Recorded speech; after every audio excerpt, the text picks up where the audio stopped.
Who should not take GLP-1 medications? Ready na kayo? Let's start!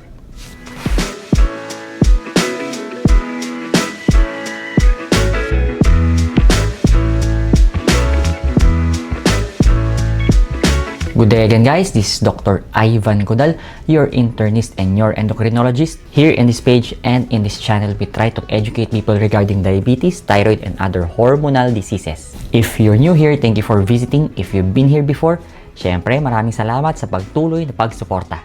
So yun nga po, GLP-1 medications. So liraglutide, semaglutide, tirzepatide.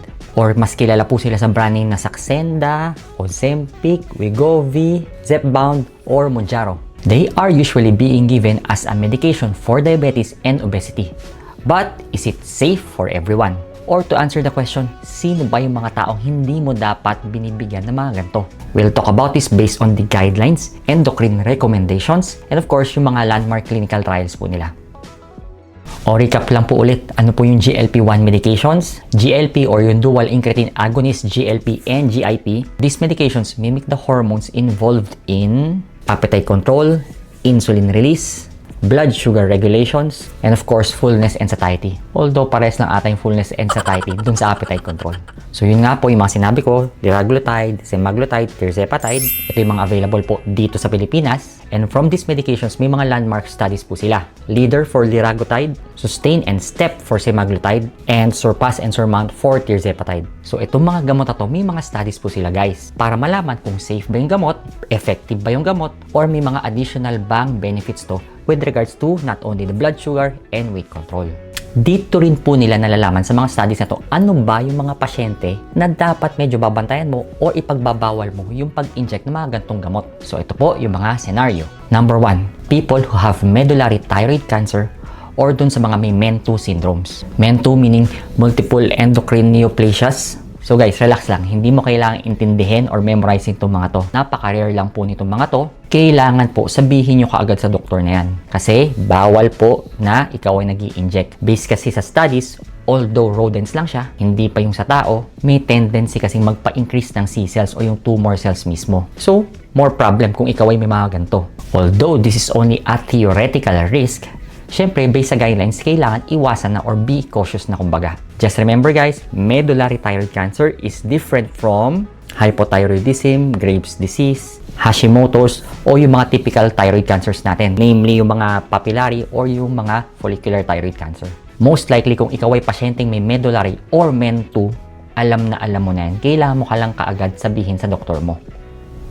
Number 2, history of pancreatitis. Although GLP-1 is rarely associated with pancreatic inflammation, dun nga daw po sa mga large trials, low risk lang daw po. But syempre, caution should be advised, lalo na kung ikaw ay pasyente na nagkaroon ng pancreatitis dati or yung paulit-ulit yung pancreatitis mo, unexplained pancreatitis, although most common po yung alcohol or yung bato sa abdo. And of course, yung ongoing or yung active pancreatitis mo. Symptoms nito mga to, usually abdominal pain lang naman eh. But, nakikita mo ito based dun sa CT scan, ultrasound, or dun sa mga blood test po.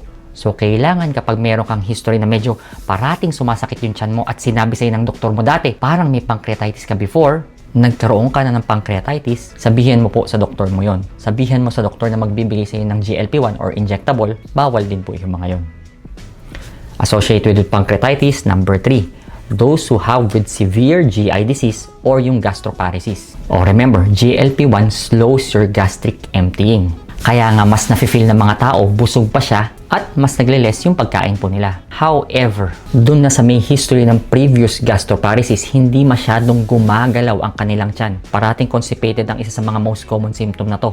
Or reflux ng reflux. Parating may acid daw na pumupunta sa dibdib mo or mismo sa lalamunan mo. Severe chronic vomiting, matagal na ng suka, or major GI motility disorders, yun ay na-operahan ka ng before, na end up medyo may problem sa paggalaw ng inyong bituka. Ito mga to, kailangan mong sabihin sa mga doktor mo kasi evaluate po nila kung pwede ka pa ba sa dual incretin agonist or yung GLP-1 or yun nga, hindi na pwede.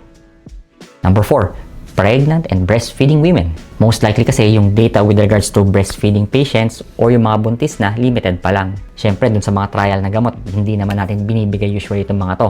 Kaya konti lang rin yung mga studies na nagsasabi kung safe ba talaga itong mga to. So in real world scenario, kapag buntis ka, dapat hindi ka na po nag-i-inject nito or stop mo kaagad. Or kung may plano ka mabuntis, as much as possible, huwag ka muna mag-i-inject ng mga gantong gamot. And number 5, those people who expect magical results without lifestyle modification.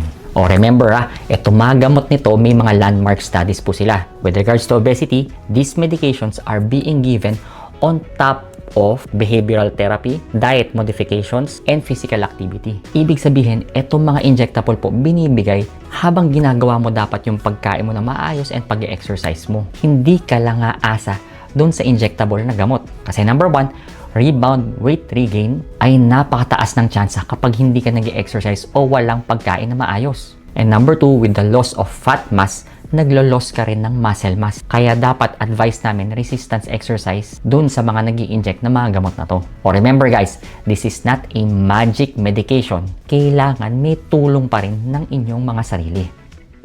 So kung alam mo na sino mga pasyenteng bawal sa mga ganito, ano naman yung mga pasyente na mas effective at mas beneficial sa mga gamot na GLP or dual incretin agonist? Sinabi ko na nga po before dun sa mga may type 2 diabetes, obese patients po natin, and of course dun sa may mga cardiovascular or renal problems. Some of the studies kasi with regards to the GLP and dual incretin agonist, meron silang overall benefit sa mga, yun nga, sugar, heart problems, and of course, yung kidney problems as well. So, kung ikaw ay pasyente na ganyan, maaaring i-advise po sa yan ng inyong doktor. O remember guys, pasyente, hindi yung normal well na tao.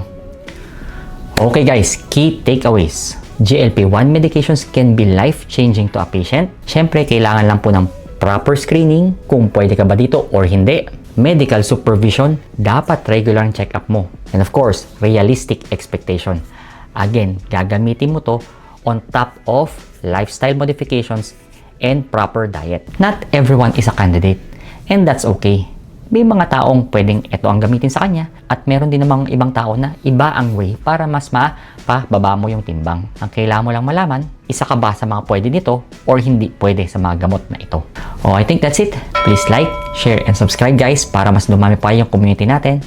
And of course, kapag may questions and concerns kayo, please comment nyo lang po sa baba. Itatry po namin yung sagutin as much as we can. So, ayun. This has been Dr. Ivan Codal, your internist and your endocrinologist. Signing out.